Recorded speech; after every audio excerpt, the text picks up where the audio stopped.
पहला क्वेश्चन है सत्यमेव जयते शब्द किस उपनिषद से लिया गया है, तो वह हो जाएगा आपका बी ऑप्शन सही हो जाएगा, मुंडको उपनिषद से लिया गया है। सत्यमेव जयते शब्द लिया गया है तो मुंडको उपनिषद से लिया गया है। नेक्स्ट क्वेश्चन है प्रसिद्ध गायत्री मंत्र का उल्लेख ऋग्वेद के किस मंडल में मिलता है, तो वह हो जाएगा आपका राइट आंसर यहाँ पे बी ऑप्शन सही हो जाएगा, तीसरे मंडल में मिलता है। प्रसिद्ध गायत्री मंत्र का उल्लेख मिलता है ऋग्वेद में, वह तीसरे मंडल में मिलता है और देखिए यह विश्वामित्र द्वारा रचित है। नेक्स्ट क्वेश्चन है जैन धर्म के 24वें तथा अंतिम तीर्थंकर महावीर स्वामी का जन्म कहाँ हुआ था, तो आपका राइट आंसर यहाँ पे पहला हो जाएगा कुंडल ग्राम में हुआ था और वैशाली में हुआ था, तो आपका राइट आंसर फर्स्ट आंसर सही हो जाएगा। नेक्स्ट क्वेश्चन है मौर्य वंश की स्थापना चंद्रगुप्त मौर्य ने किसे हराकर की थी, तो आपका राइट आंसर सी ऑप्शन सही हो जाएगा, घनानंद को हराकर की थी। मौर्य वंश की स्थापना चंद्रगुप्त मौर्य ने नंद वंश के आखिरी शासक घनानंद को पराजित कर की थी। नेक्स्ट क्वेश्चन है किस मुगल शासक के शासनकाल को स्थापत्य कला का स्वर्ण युग कहा जाता था, तो किस मुगल शासक के शासनकाल को स्थापत्य कला का स्वर्ण युग कहा जाता था, तो वह हो जाएगा आपका राइट आंसर यहाँ पे सी ऑप्शन सही हो जाएगा, शाहजहां के शासनकाल को कहा जाता है। नेक्स्ट क्वेश्चन है प्रसिद्ध लोधी वंश का संस्थापक कौन था, तो वह हो जाएगा आपका राइट आंसर यहाँ पे सी ऑप्शन बहलोल लोधी था। प्रसिद्ध लोधी वंश का संस्थापक था तो बहलोल लोधी हो जाएगा। नेक्स्ट क्वेश्चन है भारत में स्थानीय स्वशासन का जनक किसे माना जाता है, तो भारत में स्थानीय स्वशासन का जनक किसे माना जाता है, तो वह हो जाएगा आपका राइट आंसर यहाँ पे बी ऑप्शन सही हो जाएगा, लॉर्ड रिपन को माना जाता है। भारत में स्थानीय स्वशासन का जनक माना जाता है तो वह लॉर्ड रिपन को माना जाता है। और देखिए 1882 में स्थानीय स्वशासन की स्थापना हुई थी। नेक्स्ट क्वेश्चन है रैयतवाड़ी व्यवस्था मुख्य रूप से किसके द्वारा लागू की गई थी, तो रैयतवाड़ी सिस्टम मुख्य रूप से किसके द्वारा लागू की गई थी, तो वह हो जाएगा आपका राइट आंसर बी ऑप्शन सही हो जाएगा, थॉमस मुनरो और कैप्टन रीड के द्वारा लागू की गई थी, तो आपका बी ऑप्शन यहाँ पे बिल्कुल सही हो जाएगा। नेक्स्ट क्वेश्चन है उत्तर प्रदेश के किस जिले को इत्र नगरी सिटी ऑफ परफ्यूम कहा जाता है, तो वह हो जाएगा आपका राइट आंसर यहाँ पे बी ऑप्शन सही हो जाएगा, कन्नौज को कहा जाता है। उत्तर प्रदेश के कन्नौज को इत्र की नगरी कहा जाता है। नेक्स्ट क्वेश्चन है फॉरवर्ड ब्लॉक की स्थापना 1939 में किसने की थी, तो वह हो जाएगा यहाँ पे इसका बी ऑप्शन सही हो जाएगा, सुभाष चंद्र बोस जी ने की थी। नेक्स्ट क्वेश्चन है सती प्रथा का उन्मूलन अवैध घोषित 1829 में किस गवर्नर जनरल ने किया था, तो आपका राइट आंसर यहाँ पे सही हो जाएगा, B option Lord William Bentinck ने किया था और राजा राम मोहन राय के प्रयासों से किया था। नेक्स्ट क्वेश्चन है चीनी यात्री हिंगसांग किस भारतीय राजा के शासनकाल में भारत आया था, तो चीनी हिंगसांग किस भारतीय राजा के शासनकाल में भारत आया था, तो वह हो जाएगा आपका बी ऑप्शन सही हो जाएगा, हर्षवर्धन के शासनकाल में आया था। चीनी यात्री हिंगसांग हर्षवर्धन के शासनकाल में भारत आया था। और देखिए फैयान आया था, तो चंद्रगुप्त द्वितीय के शासनकाल में फैयान आया था। ये भी क्वेश्चन काफ़ी ज़्यादा पूछा जाता है कि फैयान किसके शासनकाल में आया था भारत में, तो वह देखिए चंद्रगुप्त द्वितीय के शासनकाल में फैयान आया था और हिंगसांग आया था तो हर्षवर्धन के शासनकाल में आया था। नेक्स्ट क्वेश्चन है किताब उल हिंद तारीख हिंद पुस्तक के लेखक कौन थे, तो आपका राइट आंसर यहाँ पे बी ऑप्शन सही हो जाएगा, अल बरूनी थे। किताब उल हिंद तारीख हिंद पुस्तक के लेखक थे तो अल बरूनी थे। नेक्स्ट क्वेश्चन है शिवाजी का राजाभिषेक कहाँ हुआ था, तो आपका राइट आंसर फर्स्ट आंसर सही हो जाएगा, रायगढ़ में हुआ था और देखिए किला में हुआ था, 1674 में हुआ था। नेक्स्ट क्वेश्चन है भारतीय संविधान सभा की प्रथम बैठक कब हुई थी, तो आपका राइट आंसर यहाँ पे सही हो जाएगा, पहला हो जाएगा 9 दिसंबर हुई थी, 1946 में हुई थी और सच्चिदानंद सिन्हा अस्थायी अध्यक्ष बने थे।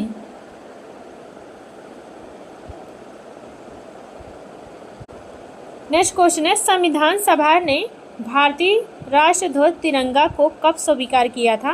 तो संविधान सभा ने भारतीय राष्ट्रध्वज तिरंगा को कब स्वीकार किया था? तो वह हो जाएगा आपका राइट आंसर यहाँ पे सी ऑप्शन सही हो जाएगा। 22 जुलाई को स्वीकार किया था, 1947 में किया था। तो आपका यहाँ पे सी ऑप्शन सही हो जाएगा।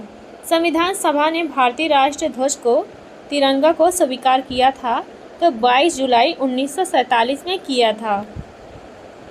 क्वेश्चन है, भारतीय संविधान में संविधान संशोधन की प्रक्रिया किस देश से ली गई है? तो आपका राइट आंसर यहाँ पे सही हो जाएगा सी ऑप्शन, दक्षिण अफ्रीका से ली गई है। अनुच्छेद 368 के तहत ली गई है। तो आपका राइट आंसर यहाँ पे सी ऑप्शन सही हो जाएगा। नेक्स्ट क्वेश्चन है, भारतीय संविधान का कौन सा अनुच्छेद अस्पृश्यता का अंत करता है? तो वह हो जाएगा अनुच्छेद 17 करता है। तो आपका सी ऑप्शन यहाँ पे बिल्कुल सही हो जाएगा। देखिए, आपको नया क्वेश्चन कोई नहीं करवा रहे हैं, जो देखिए करवा चुके हैं उसका रिवीजन आपको करवा रहे हैं। नेक्स्ट क्वेश्चन है, भारतीय संविधान के किस अनुच्छेद को डॉक्टर BR अम्बेडकर ने संविधान का हृदय और आत्मा कहा था?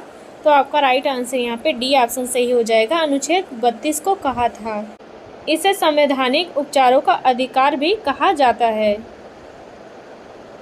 नेक्स्ट क्वेश्चन है, भारत में योजना आयोग अब नीति आयोग का अध्यक्ष कौन होता है? भारत में योजना आयोग अब नीति आयोग का अध्यक्ष कौन होता है? तो आपका राइट आंसर यहाँ पे बी ऑप्शन सही हो जाएगा, प्रधानमंत्री होते हैं। तो आपका बी ऑप्शन यहाँ पे बिल्कुल सही हो जाएगा। नेक्स्ट क्वेश्चन है, लोकसभा और राज्यसभा की संयुक्त बैठक जॉइंट सिटिंग कौन बुलाता है? तो वह हो जाएगा आपका राइट आंसर पहला हो जाएगा, राष्ट्रपति बुलाते हैं। अनुच्छेद 108 के तहत बुलाते हैं। तो आपका फर्स्ट आंसर यहाँ पे बिल्कुल सही हो जाएगा। नेक्स्ट क्वेश्चन है, राज्यसभा के सदस्यों का कार्यकाल कितने वर्ष का होता है? तो राज्यसभा के सदस्यों का कार्यकाल कितने वर्ष का होता है? तो आपका राइट आंसर यहाँ पे सही हो जाएगा, सी ऑप्शन 6 वर्ष का होता है और यह एक अस्थायी सदन होता है। नेक्स्ट क्वेश्चन है, संसद के अंतर्गत निम्नलिखित में से कौन सा शामिल है? तो संसद के अंतर्गत कौन सा शामिल होता है? तो वह देखिए आपका राइट आंसर यहाँ पे सी ऑप्शन सही हो जाएगा, लोकसभा, राज्यसभा और राष्ट्रपति शामिल होते हैं। तो आपका तीसरा ऑप्शन यहाँ पे बिल्कुल सही हो जाएगा। नेक्स्ट क्वेश्चन है, उच्चतम न्यायालय सुप्रीम कोर्ट के न्यायाधीशों की सेवानिवृत्ति की आयु कितनी होती है? तो उच्चतम न्यायालय सुप्रीम कोर्ट के न्यायाधीशों की सेवानिवृत्ति की आयु कितनी होती है? तो वह हो जाएगा आपका राइट आंसर यहाँ पे सी ऑप्शन 65 वर्ष होती है। तो आपका राइट आंसर यहाँ पे सी ऑप्शन सही हो जाएगा।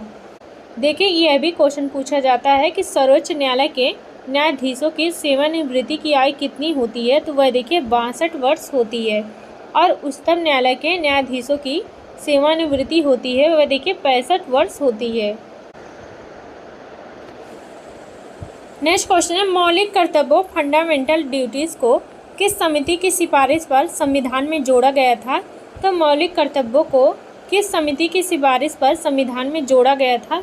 तो आपका राइट आंसर यहाँ पे सही हो जाएगा, बी ऑप्शन, स्वर्ण सिंह समिति के तहत जोड़ा गया था। आपका राइट आंसर यहाँ पे बी ऑप्शन सही हो जाएगा। मौलिक कर्तव्यों को स्वर्ण सिंह समिति की सिफारिश पर जोड़ा गया था और 42वां संविधान संशोधन के जरिए 1976 में।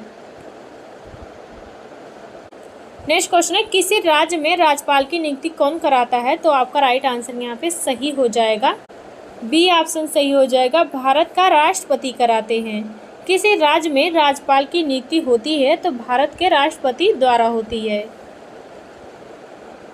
नेक्स्ट क्वेश्चन है, धन विधेयक मनी बिल सर्वप्रथम संसद के किस सदन में पेश किया जा सकता है? वह देखिए केवल लोकसभा में पेश किया जा सकता है। तो आपका राइट आंसर पहला बिल्कुल सही हो जाएगा, धन विधेयक सर्वप्रथम संसद के केवल लोकसभा में पेश किया जा सकता है। नेक्स्ट क्वेश्चन है, आकार की दृष्टि से सौरमंडल का सबसे बड़ा ग्रह कौन सा हो जाएगा? तो आकार की दृष्टि से सौरमंडल का सबसे बड़ा ग्रह हो जाएगा तो वह बृहस्पति ग्रह हो जाएगा, जुपिटर ग्रह हो जाएगा। तो आपका राइट आंसर यहाँ पे बी ऑप्शन सही हो जाएगा। नेक्स्ट क्वेश्चन है, अंतर्राष्ट्रीय तिथि रेखा किसे माना जाता है? तो अंतर्राष्ट्रीय तिथि रेखा किसे माना जाता है, तो वह हो जाएगा आपका राइट आंसर यहाँ पे बी ऑप्शन सही हो जाएगा। 180 डिग्री देशांतर रेखा को माना जाता है। अंतर्राष्ट्रीय तिथि रेखा माना जाता है तो 180 डिग्री देशांतर रेखा को माना जाता है। नेक्स्ट क्वेश्चन है, भूमध्य रेखा इक्वेटर पर दिन और रात की अवधि कितनी होती है, तो वह हो जाएगा आपका राइट आंसर यहाँ पे सही हो जाएगा सी ऑप्शन 12 घंटे के बराबर होती है। तो आपका राइट आंसर यहाँ पे सी ऑप्शन सही हो जाएगा। भूमध्य रेखा इक्वेटर पर दिन और रात की अवधि होती है वह 12 घंटे बराबर की होती है। नेक्स्ट क्वेश्चन है, रिक्टर स्केल का प्रयोग किसकी तीव्रता मापने के लिए किया जा सकता है, तो वह हो जाएगा आपका राइट आंसर बी ऑप्शन सही हो जाएगा। भूकंप की तीव्रता मापने के लिए किया जा सकता है। तो आपका राइट आंसर यहाँ पे बी ऑप्शन सही हो जाएगा। नेक्स्ट क्वेश्चन है, उत्तर प्रदेश में कुल कितने मंडल और कितने ज़िले हैं, तो उत्तर प्रदेश में कुल मंडल हैं देखिए 18 मंडल हैं और 75 ज़िले हैं। तो आपका बी ऑप्शन यहाँ पे सही हो जाएगा। उत्तर प्रदेश में कुल 18 मंडल हैं और 75 ज़िले हैं। नेक्स्ट क्वेश्चन है, विश्व की सबसे बड़ी मीठे पानी की झील फ्रेश वाटर लेक कौन सी है, तो वह हो जाएगा आपका राइट आंसर सी ऑप्शन सही हो जाएगा, सुपीरियर झील हो जाएगा। तो आपका सी ऑप्शन यहाँ पे सही हो जाएगा। नेक्स्ट क्वेश्चन है, सुएज नहर किन दो सागरों को आपस में जोड़ती है, तो सुएज नहर किन दो सागरों को आपस में जोड़ती है, तो आपका राइट आंसर यहाँ पे पहला हो जाएगा, भूमध्य सागर और लाल सागर को जोड़ती है। सुएज नहर भूमध्य सागर और लाल सागर को जोड़ती है। नेक्स्ट क्वेश्चन है, भारत का सबसे ऊंचा जलप्रपात कुंचिकल जलप्रपात किस राज्य में स्थित है, तो वह हो जाएगा आपका राइट आंसर यहाँ पे बी ऑप्शन सही हो जाएगा, कर्नाटक में स्थित है। तो आपका बी ऑप्शन सही हो जाएगा। भारत का सबसे ऊंचा जलप्रपात कुंचिकल जलप्रपात स्थित है वह कर्नाटक में और वराही नदी पर स्थित है। नेक्स्ट क्वेश्चन है, भारत की सबसे लंबी नदी कौन सी है जो पूरी तरह भारत में बहती है, तो इसका राइट आंसर आप सभी को कमेंट बॉक्स में बताना है। तो इसका राइट आंसर कौन सा होगा, तो देखते हैं आज कितने लोग बता पाते हैं इसका राइट आंसर सही, तो कमेंट करके ज़रूर बताइएगा। नेक्स्ट क्वेश्चन है, काली मिट्टी ब्लैक सॉइल किस फसल की खेती के लिए सर्वाधिक उपयुक्त मानी जाती है, तो आपका राइट आंसर यहाँ पे बी ऑप्शन सही हो जाएगा, कपास के लिए मानी जाती है और इसे रेगुर या कपास मृदा भी कहा जाता है। नेक्स्ट क्वेश्चन है, भारत का मानक समय IST Greenwich mean time GMT से कितना आगे हो जाएगा, तो वह हो जाएगा आपका सी ऑप्शन सही हो जाएगा, 5 घंटे 30 मिनट आगे है, 5.5 घंटे आगे है। तो आपका राइट आंसर यहाँ पे सी ऑप्शन सही हो जाएगा। नेक्स्ट क्वेश्चन है, जिम कॉर्बेट राष्ट्रीय उद्यान भारत का पहला राष्ट्रीय उद्यान है किस राज्य में स्थित है, तो वह हो जाएगा आपका बी ऑप्शन सही हो जाएगा, उत्तराखंड में स्थित है। अब इसे रामगंगा नेशनल पार्क भी कहा जाता है।